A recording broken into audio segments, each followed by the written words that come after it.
buenas noches, bienvenidos a Opina Bogotá, el espacio para la opinión y el debate en el canal Capital. Saludamos a esta hora a toda nuestra audiencia en Bogotá, en Cundinamarca, en el resto del país, fuera de Colombia, en las redes sociales donde nos siguen. Gracias por estar esta noche con nosotros.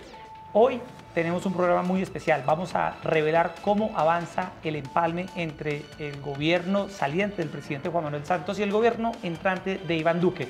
Vamos a estar con Alfonso Prada, secretario general de la Presidencia de la República, que es uno de los 3 coordinadores del gobierno Santos, junto con el ministro de Hacienda, Mauricio Cárdenas, y la ministra María Lorena Gutiérrez, con quienes están avanzando en este empalme. Y también vamos a hacer un balance ya en los meses finales del presidente Juan Manuel Santos. Erika Fontalvo, muy buenas noches. Hola Jessy, ¿qué tal? Muy buenas noches para usted, para nuestros televidentes en Bogotá, en Cundinamarca, en el centro del país. Muchas gracias por estar una vez más en este Opina Bogotá, que también sigue este proceso de empalme que ha dicho el gobierno saliente, el gobierno del presidente Juan Manuel Santos, que quiere que sea una transición ordenada y transparente, y así se ha venido cumpliendo durante estos 2 últimos días, cuando han empezado ya de manera muy intensa las reuniones, 3, 4 encuentros entre los equipos de empalme de los distintos gobiernos que de manera muy decidida están conociendo esos 35 informes técnicos que preparó el gobierno de Juan Manuel Santos en distintas áreas y que también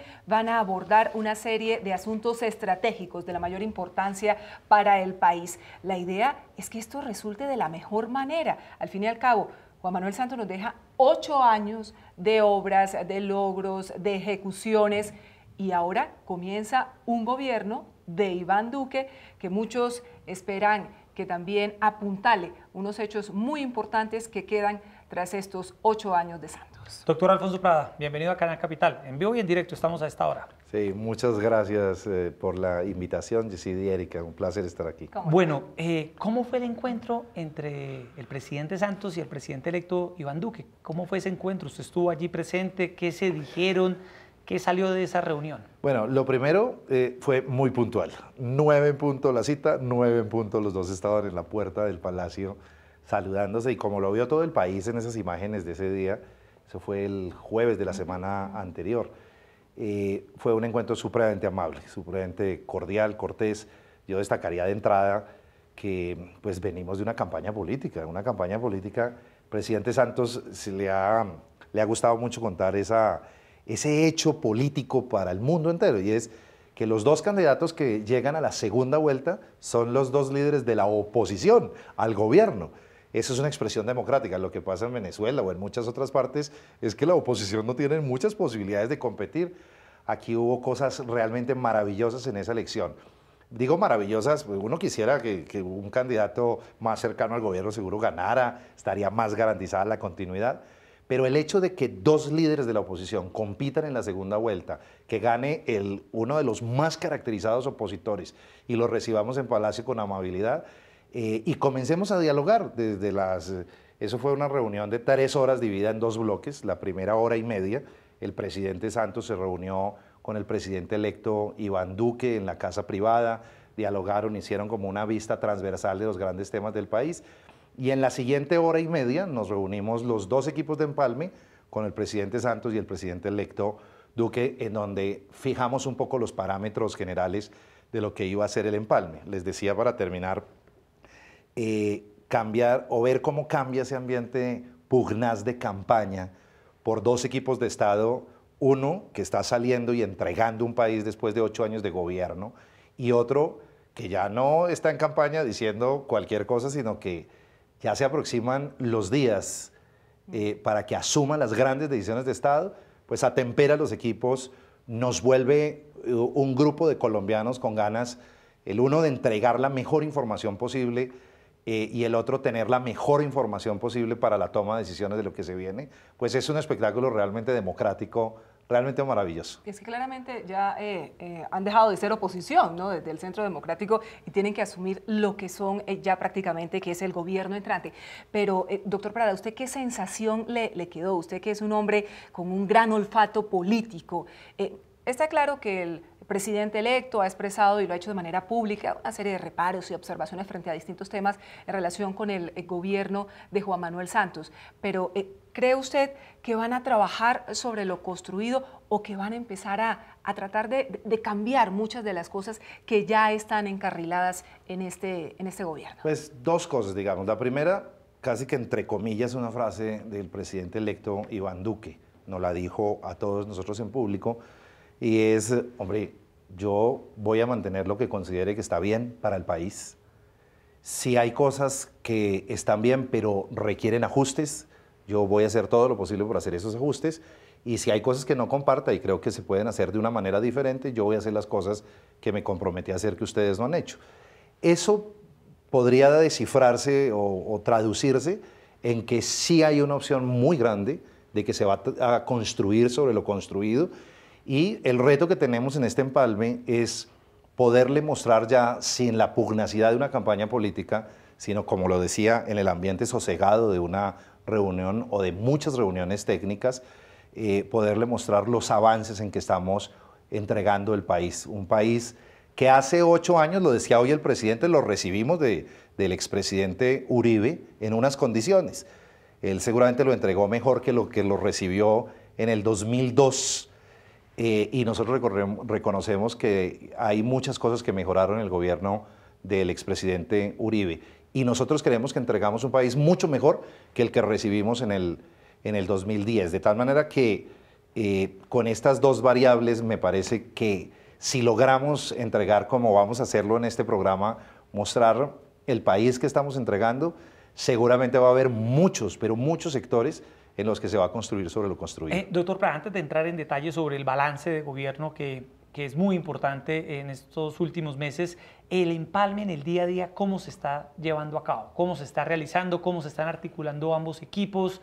¿Ya están trabajando? ¿Ya están nombrados los secretarios técnicos por parte del gobierno del presidente electo Iván Duque? Por parte del gobierno Santos también hay unos encargados de ese tema. ¿Cómo ha sido el día a día? Bueno, yo les voy contando. Sí. En esa primera reunión del jueves anterior, pues nos sentamos por primera vez con el doctor Alberto Carrasquilla, que es la persona que ha designado el presidente electo como coordinador de sus equipos de empalme. ¿Solo está él? Está él como el coordinador, efectivamente. ¿Y hay otras personas En esa reunión lo acompañó la vicepresidenta electa. Primera anécdota, y es que dijimos, bueno, ¿cómo quiere que la llamemos? ¿La vicepresidenta, la vicepresidente o cómo? ¿O Marta Lucía o doctora Marta Lucía? Concluimos que la mejor era la vicepresidente. La vicepresidente Marta Lucía No fue tan Ramírez. insistente en el uso de la vicepresidenta. No, bastante equilibrada en el tema. Incluso dijo, bueno, en perspectiva de género seguramente habrá algunos que consideren que les gusta como quiero que me siento bien, en fin. Pero volviendo al tema, le acompañó al doctor Carrasquilla la doctora Marta Lucía en esa primera reunión de empalme. Ahí lo que hicimos básicamente fue contarles qué habíamos hecho los últimos 2 meses preparándonos para entregar el gobierno. Y básicamente lo que les contamos es que identificamos 23 sectores: el sector de la salud con todas sus entidades adscritas, el sector de la educación, el sector del transporte, la infraestructura, el sector de la vivienda, etcétera. Y en cada uno de esos 23 sectores preparamos un documento que tiene los temas pendientes.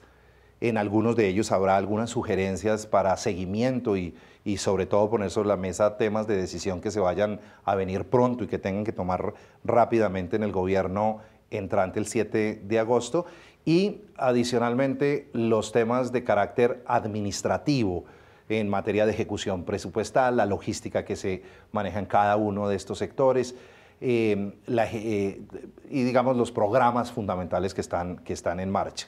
23 sectores y 4 entidades que por su tamaño, su importancia, que son el SENA, el ICBF, el Fondo de Adaptación y la DIAN, les damos tratamiento de sector para completar 27 sectores. De esos 27 sectores, pedimos nosotros ya hace semanas que nos identificaran los temas estratégicos más importantes de cada sector, y con los otros compañeros de coordinación de empalme, con Mauricio Cárdenas y con María Lorena Gutiérrez, identificamos 111 temas. De esos 111 temas, escogimos 11 temas prioritarios que creemos deben ser recibidos por el equipo más cercano al presidente electo y que demanda mucha concentración de parte nuestra para entregarles. Solamente para poner un ejemplo rápidamente, Hidroituango. tenemos allí una crisis, hay una actividad muy fuerte del gobierno nacional con el gobierno de Antioquia, el gobierno de Medellín, con EPM, tenemos dificultades en materia de infraestructura, de ingeniería, tenemos que estar con el IDEAM, con el Ministerio de Medio Ambiente, midiendo el comportamiento de la lluvia, la naturaleza, de los ríos, y tenemos con la Unidad de Gestión del Riesgo una operación humanitaria y de trabajo de riesgo del más alto nivel de sofisticación que debe conocer muy bien el gobierno entrante para garantizar, primero y lo más importante, la vida de las personas que viven en la ribera del río y de los municipios que atraviesa el río Cauca y que amenaza de una u otra manera.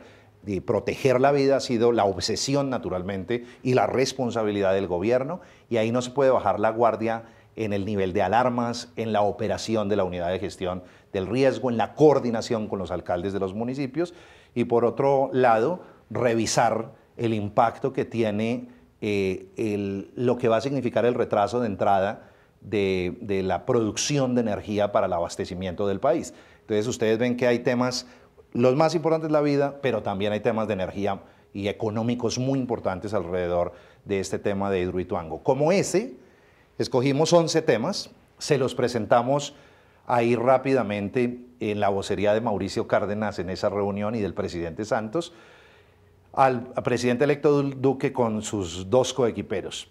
Y ellos nos sugirieron agregar 2 adicionales, querían a través de sus preguntas, en fin, quieren que revisemos la situación coyuntural de la salud con el tema de Medimás, de Comeva y adicionalmente que revisemos el tema que además ha sido motivo de mucho diálogo estos días de la sustitución de cultivos ilícitos, en fin. Completamos 13 temas, esos 13 temas los tenemos listos para entregar los informes muy detallados que comienzan además el próximo jueves a la 1 de la tarde. Vamos a sentarnos con ese equipo de Empalme, con los 2 equipos de Empalme, a revisar detalladamente los 13 temas.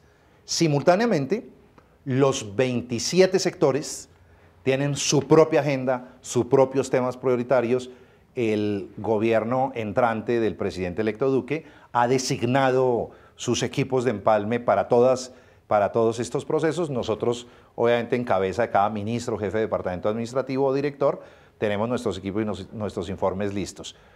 En forma comenzamos ayer. Ayer tuvimos las primeras casi que 10 reuniones de Empalme, entre ellas la que yo dirijo del DAPRE, del Departamento Administrativo de la Presidencia, y bueno, otras más, Transporte, Hacienda, DNP, Defensa, se reunieron ayer, hoy tuvimos otras tantas, mañana, y de aquí en adelante no para. El presidente electo Duque nos pidió que procuráramos el 15 de julio haber cerrado el Empalme ya para ellos arrancar el proceso de preparación del inicio del gobierno. ¿Qué es lo que más les preocupa o les inquieta a los integrantes del equipo del gobierno entrante?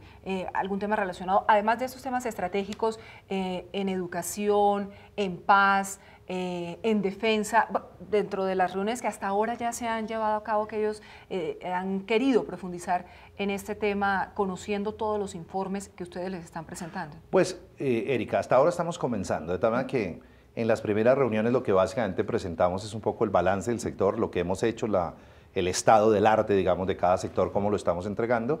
Y hay muchas preguntas sueltas, muchas preguntas. Yo, por ejemplo, en el caso del DAPRE, para hablar de la que me corresponde a mí, estuvo el doctor Emilio José Archila con un equipo y desde el más mínimo detalle, y se posesionan el 20, cómo es el acto de posesión, quiénes van a coordinar, porque todos digamos, la logística la debemos organizar nosotros como gobierno saliente, pero quienes indican qué es lo que quieren hacer de posesión es el gobierno entrante. Equipo. Pero por lo que nos cuenta aquí el doctor Prada, Erika, yo creo que ese Empalme avanza bien, avanzan con los equipos muy articulados, y quiero que ya pasemos, doctor Prada, a hacer un balance del gobierno Santos. Usted como secretario general y también como uno de los funcionarios más cercanos al presidente Santos en los diferentes cargos que ocupó, ¿cuál cree que es el logro invaluable de este gobierno de 8 años y que debe quedar completamente claro para todos los televidentes? Pues ahí, digamos, lo que hemos denominado el legado que deja para la historia el presidente Santos a los colombianos, pues tiene muchos elementos, pero tal vez, lo digo ya subjetivamente, sin que eso sea, digamos, la versión oficial, pero apuntaría que de pronto sí lo es. Nosotros estamos muy orgullosos de lo que hicimos estos 8 años para lograr la desmovilización y el desarme de las FARC y dejar enrutado completamente el país hacia una paz estable y duradera. Eso ha demandado muchas cosas, pero podemos hablar de ellas rápidamente, pero ¿por qué este es tal vez el tema más importante, el de la paz de Colombia? Primero por lo difícil que era, 52 años de conflicto armado. Nadie le apostaba a que fuéramos capaces, en cabeza del presidente Santos y todo este equipo de gobierno, que fuéramos capaces de desmovilizar una guerrilla de 52 años, de desarmarla y de comenzar su proceso de reincorporación a la sociedad, y que además eso abriera la puerta para resultados como que a la fecha ya hemos ahorrado 3.000 muertos que hoy habríamos enterrado en Colombia si no hubiéramos parado este conflicto armado, que era una guerra en toda su dimensión. Una cifra que también muestra por qué nos sentimos orgullosos de este tema es que en el 2010 murieron casi 500 miembros de la fuerza pública en combates, 500. El hospital militar estaba lleno, no había camas suficientes para atender los heridos por minas antipersona o en combates producto de las balas de los fusiles del conflicto armado. Bajamos a cerca de 80 este año, de cerca de 500 a 80, de tal manera que haber salvado la vida de tantos héroes de la patria como soldados, como policías, nos hace sentir muy, muy orgullosos. Haber llegado con cerca de 345.000 efectivos de la fuerza pública a más de 600 municipios en Colombia, donde era supremamente difícil llegar como Estado, como fuerza pública. Hoy podemos estar, y además hoy ir a sitios como el norte del Cauca, que estaban sembrados de coca, que había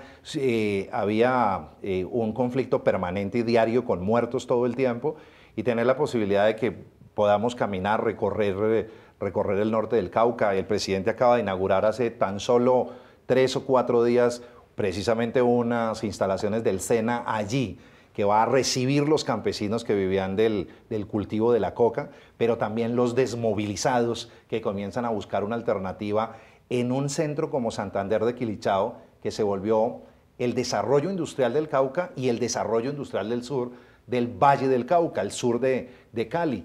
Ese es un nuevo país, ese es un país diferente, es un país que nos va a permitir, como lo estamos intentando hacer, avanzar, por ejemplo, en la construcción de vías terciarias. Hoy, en 50 municipios afectados por el conflicto, hemos invertido cerca de 50.000 millones de pesos para hacer más de 2.500 kilómetros de vías terciarias. Eso no se podía hacer. ¿Qué significa una vía terciaria para los campesinos, para sus productos, para poderlos sacar y comercializar? Vender. En fin, esto es conectarse a la vida, tener la posibilidad ya de no tener que invertir tanto recurso para la guerra, y en cambio el presupuesto de educación ser hoy más grande que el presupuesto de la defensa de la nación, pues es parte del orgullo que tenemos. Y una última cifra para cambiar de tema, no aburrirlos, nos tiene orgullosos los resultados de las últimas elecciones presidenciales, no solamente por la expresión democrática de que haya ganado la oposición y le estemos entregando el gobierno a la oposición, sino porque fueron las elecciones más pacíficas en toda la historia. No tuvimos que cerrar un puesto de votación, ni cambiar las mesas como nos tocaba a última hora por los ataques o las tomas guerrilleras. La participación aumentó en millones de colombianos que por primera vez se expresan en esas zonas y en muchas más. De tal manera que entregamos una democracia por cuenta del proceso de paz mucho más robusta, mucho más sólida, mucho más participativa, y yo creo que mucha más confianza del pueblo colombiano en su futuro. Y fíjese que este tema es de la mayor importancia, es decir, tanto que, enlazándolo un momentico antes de pasar al siguiente asunto con el doctor Prada, y es que la vicepresidente Marta Lucía Ramírez está asumiendo directamente lo que es el empalme con el vicepresidente Óscar Naranjo en todos los temas de paz. Ya hubo precisamente una primera reunión, un primer encuentro. ¿Qué trascendió? ¿Le han contado algo acerca de las inquietudes que se ventilaron, además de los informes que se compartieron en esta primera reunión?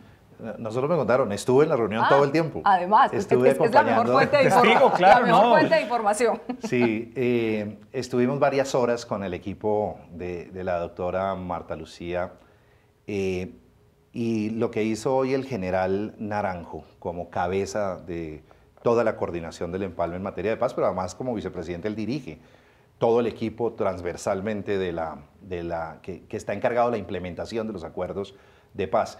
Y también con el doctor Rodrigo Rivera, nuestro alto comisionado para la paz, y la doctora María Lorena también nos acompañó. El equipo de ellos, además de sus oficinas. Y llegó un equipo nutrido, llegó un equipo como de 10 personas al empalme, muy de la mano de la vicepresidenta electa, la doctora Marta Lucía. Y lo que hicimos fue presentarles una radiografía general, tal vez por primera vez, de la institucionalidad que tiene toda esta agenda de posconflicto y de paz. Se nos había criticado muchísimo, muchísimo durante estos años de que nos habíamos inventado un poco de agencias, pero hoy pudimos comentarles, por ejemplo, que el antiguo INCODER, que manejaba todo el tema de tierras, se transformó en agencias modernas con muy poca burocracia y con una gran capacidad de acción, como la Agencia Nacional de Tierras, por ejemplo. Tenemos una agencia de desarrollo rural que tiene precisamente la función fundamental de desarrollar proyectos productivos. Hoy hay más de, yo creería que cerca de 3.000 proyectos productivos caminando en la Agencia de Desarrollo Rural destinados a los campesinos en las zonas precisamente más afectadas por el conflicto armado. Imagínense lo que representan cerca de 3.000 proyectos de inversión para que campesinos creen empresa y comiencen a producir el campo. Entonces, mostrar esa nueva institucionalidad con los programas fue lo que hoy hicimos. Hoy simplemente hicimos esa radiografía, contamos cómo tenemos digamos, otra crítica era lo descoordinados, pero hoy pudimos mostrarle el orden con el que trabajamos en el gobierno en materia de paz. Hay un gabinete del posconflicto al que asisten todos los ministros y lo dirige directamente el presidente de la República. Nos reunimos por lo menos una vez a la semana o una vez cada 15 días y en ese comité con ministros a bordo dirigidos con el presidente hacemos seguimiento a 500 metas que se desprenden como acciones de los acuerdos de paz. Esas 500 metas las tenemos monitoreadas en tableros y de esas 80 metas deben haberse cumplido plenamente en estos primeros 2 años. Llevamos en nuestro conteo más del 80% de cumplimiento de los acuerdos de paz en las metas que además están distribuidos a lo largo de los próximos 15 años. El viernes pasado, por ejemplo, expedimos el COMPES, el documento de política económica y social que tiene toda la política de los 15 años de reincorporación, con un énfasis, digamos, en los primeros 8 años de reincorporación, en los que proponemos claramente las líneas de lo que va a ser toda la reincorporación de todos estos 12 y casi 13.000 guerrilleros desmovilizados, excombatientes de las FARC, que aspiramos a que se incorporen completamente a la productividad de los municipios donde van a terminar viviendo, desarrollando actividades productivas. Señalamos los canales de financiación, los montos a los que aspiramos ir invirtiendo durante los siguientes años y logramos mostrarles entonces o desmitificar esa crítica de que no estamos cumpliendo los acuerdos. No, ya viéndolos por dentro y viendo 2 equipos de gobierno, tenemos la posibilidad de entregarle la información en detalle de cómo estamos avanzando. Doctor Prada, pero en ese tema de la paz y del posconflicto, si bien es cierto, se logró la desmovilización, es quizá el legado más importante del presidente Santos, hay una enorme preocupación por la puesta en marcha del posconflicto, de los proyectos productivos. No se ha reglamentado la jurisdicción especial para la paz, la gente requiere escuchar ya a las primeras personas que se van a someter a este tribunal, la verdad, la justicia, la reparación. Es decir, pareciera ser que el gobierno afronta dificultades para sacar adelante la puesta en marcha de esa paz que se logró firmar con las FARC. ¿Usted qué reflexión hace sobre lo que ha sido este proceso de poner en marcha la paz? Bueno, digamos una reflexión básica de entrada y es 52 años de conflicto armado. Salir de eso va a demandar décadas. No es, como lo decía el presidente respondiendo a críticas desde los Estados Unidos, no nos pueden pedir que de la noche a la mañana se acaben los cultivos de droga en Colombia.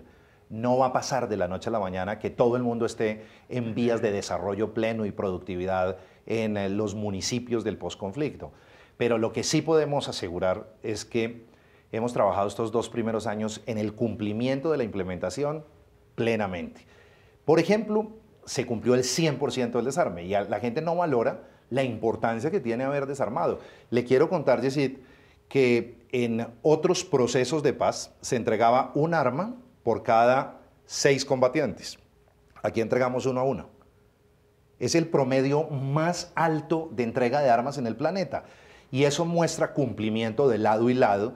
Y la gente, pues es muy fácil decir, no, esto va mal la implementación, pero lo que hemos hecho ya es realmente muy importante. Haber logrado construir en los sitios más lejanos precisamente campamentos, sedes para que pudieran existir espacios en donde se pudiera adelantar la capacitación e iniciar los procesos de reincorporación, fue una osadía gigantesca, porque además las zonas veredales, como se llamaban, están en sitios inhóspitos. Conseguir los terrenos, construir las instalaciones. ¿Qué tal esto? La alimentación diaria para 800 guerrilleros, 700, 500 en un solo sitio, al que se puede llegar solamente por lanchas, como en Vigía del Puerto, en los sectores entre Chocó, Antioquia, en donde es prácticamente imposible llegar.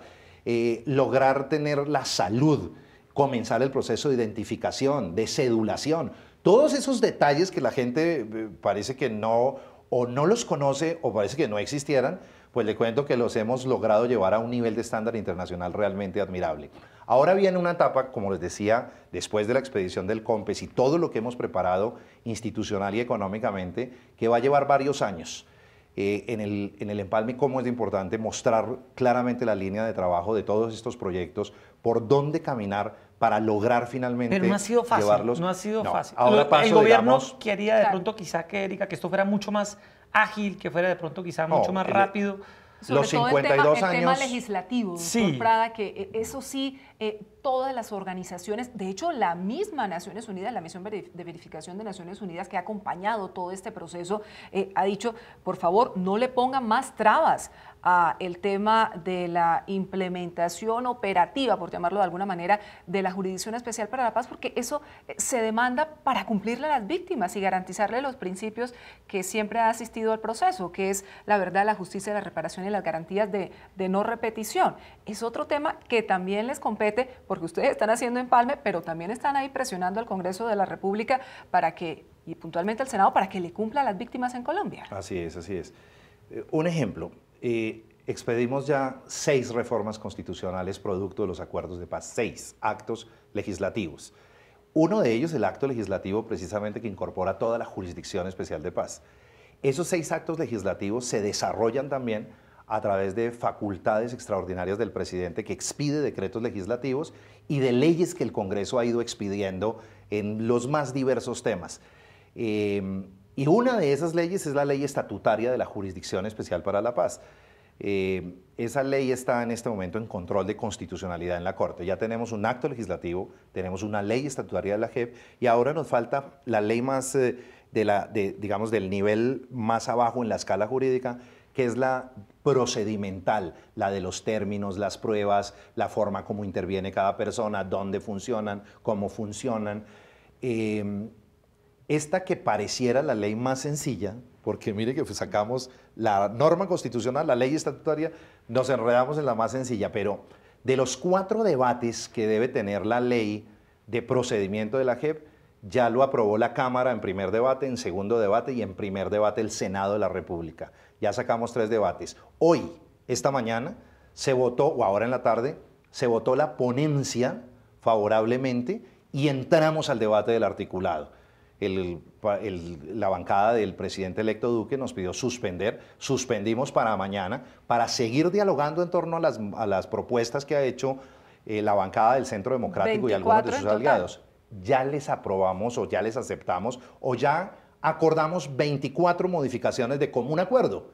Nos queda una que están presentando, y bueno, las que vayan a llegar de acá a mañana, compleja, digamos, que en nuestra opinión viola la Constitución política, que pretende casi que cambiar los propios acuerdos y las normas constitucionales, casi que tiene ¿Lo de los militares? Lo de los militares.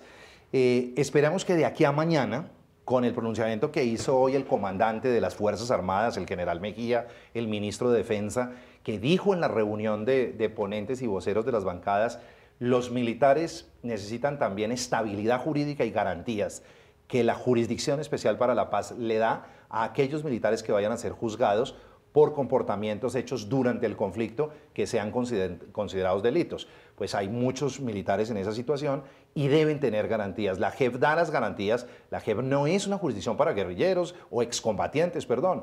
La JEP es también para proteger o darle estabilidad a nuestros militares y tener la posibilidad de que resuelvan su situación jurídica.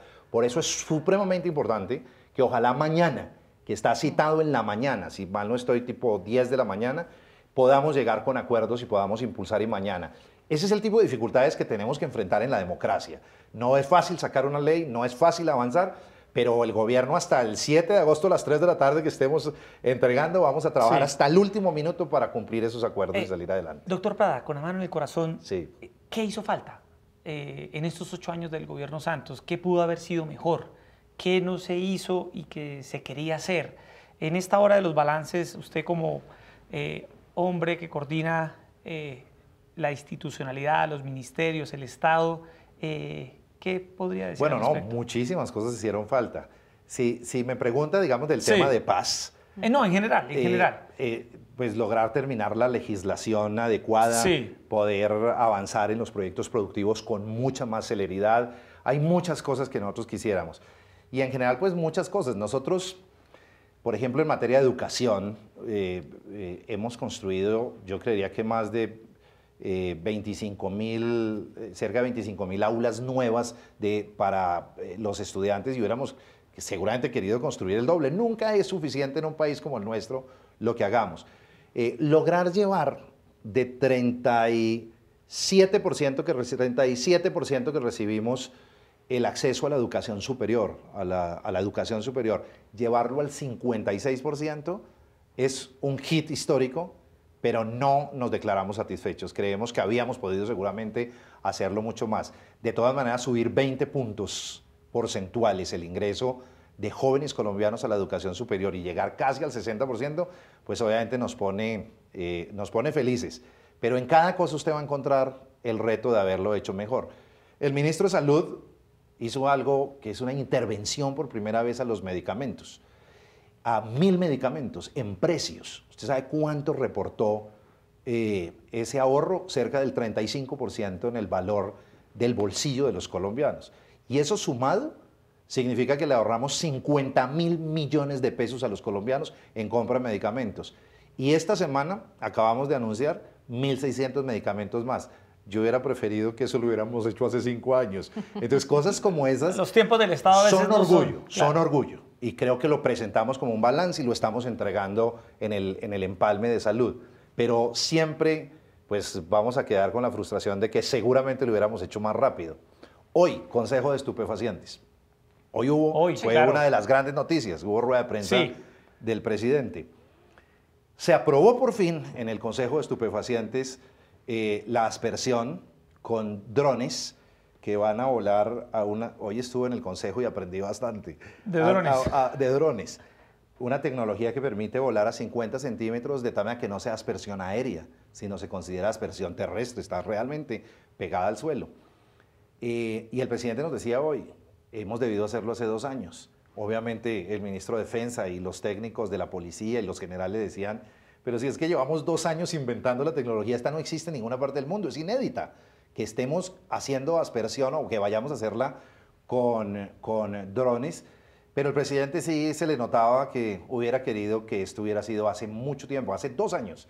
Venía dando lora al presidente, a los ministros y a todos puyando que por favor saliéramos con un mecanismo novedoso y eso seguramente nos permitiría presentar mejores cifras en materia de erradicación, mejores cifras en materia de sustitución.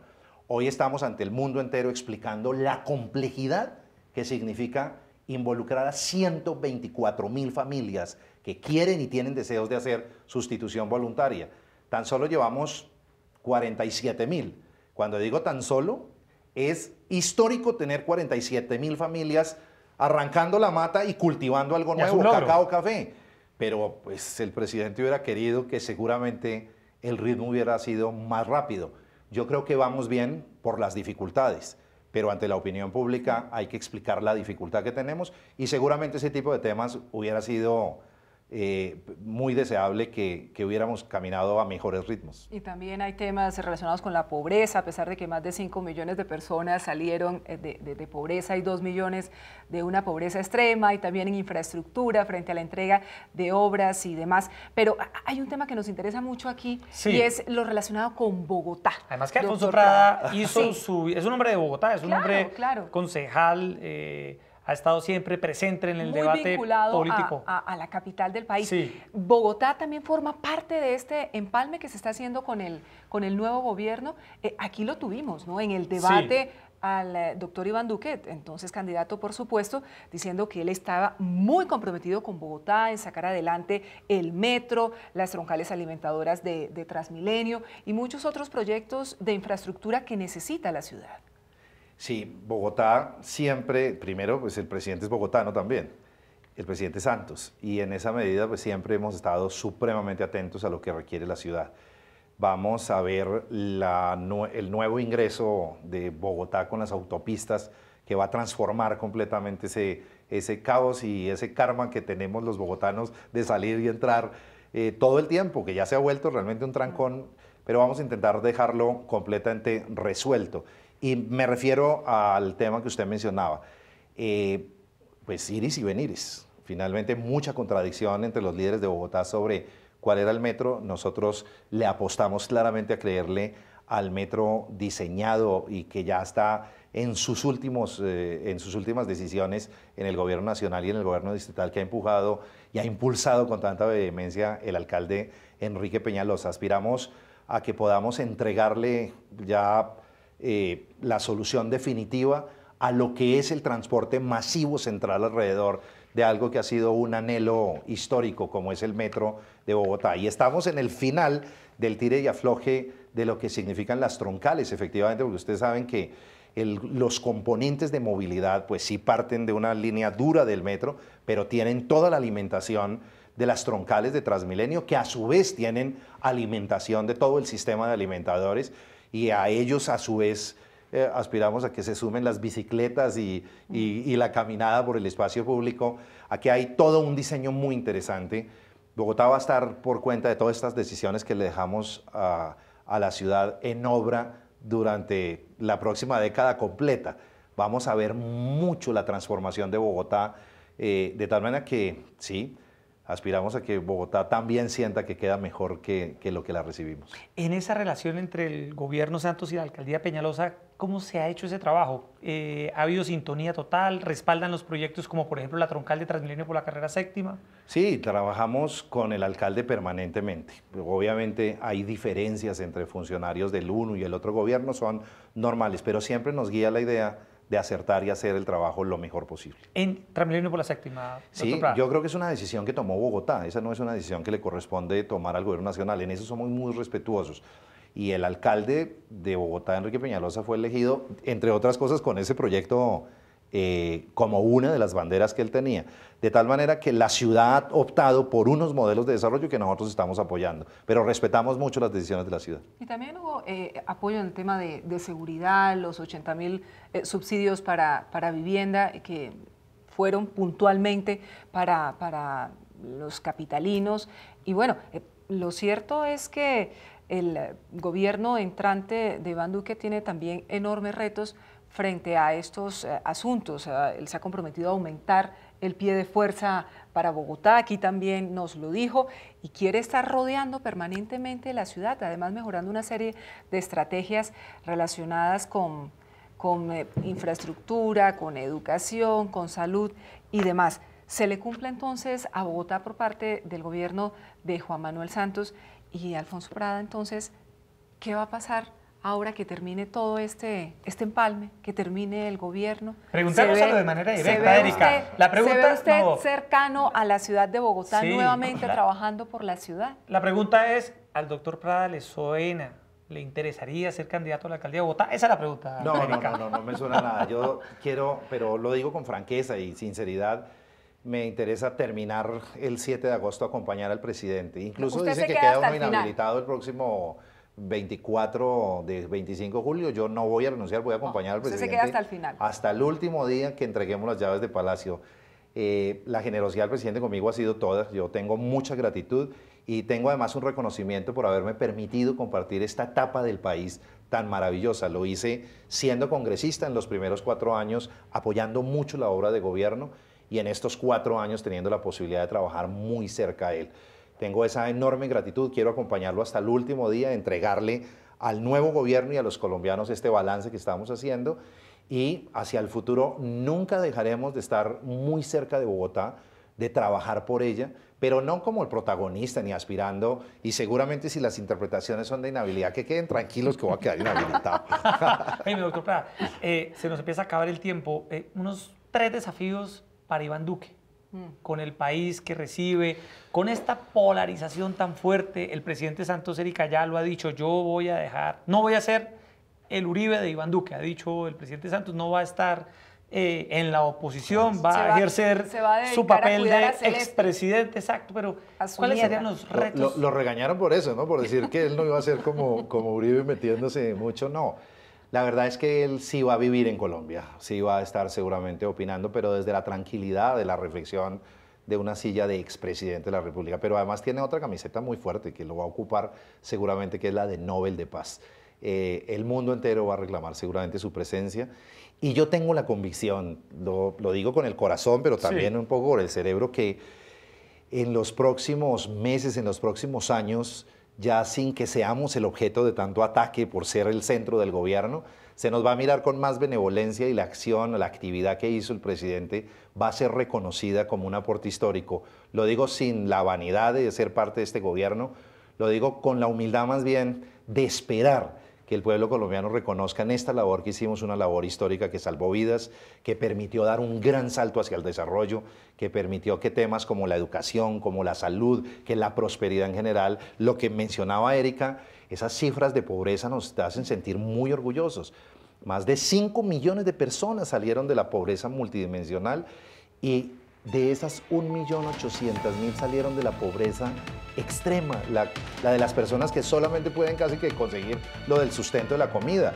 Sacamos 1.800.000, queda mucho reto por seguir. ¿Qué retos le esperan al...? El principal desafío de Iván Duque. No, digamos, tiene unos muy puntuales, digamos, el tema de la frontera en Venezuela y la situación como impacta a Venezuela con la migración que hay casi que masiva de colombianos que se fueron a vivir allá y de venezolanos que buscan un futuro mejor, demanda mucha atención. Mañana precisamente, el jueves a la 1 de la tarde vamos con la canciller y el doctor Felipe Muñoz, que es nuestro gerente de frontera, vamos a entregarle un informe muy detallado del registro que hicimos, que tiene más de 440.000 personas que estaban indocumentadas y perdidas en el panorama, no sabíamos dónde estaban, hoy están registradas, sabemos quiénes son, cómo están conformadas sus familias, qué aspiraciones tienen en materia económica, etcétera. Pero ahí hay un reto, porque eso impacta, imagínense ustedes que nos lleguen 450.000 personas registradas, más 300.000 que estaban regulares que se inscribieron en el censo, más los que no están. Eso impacta la salud, eso impacta la educación.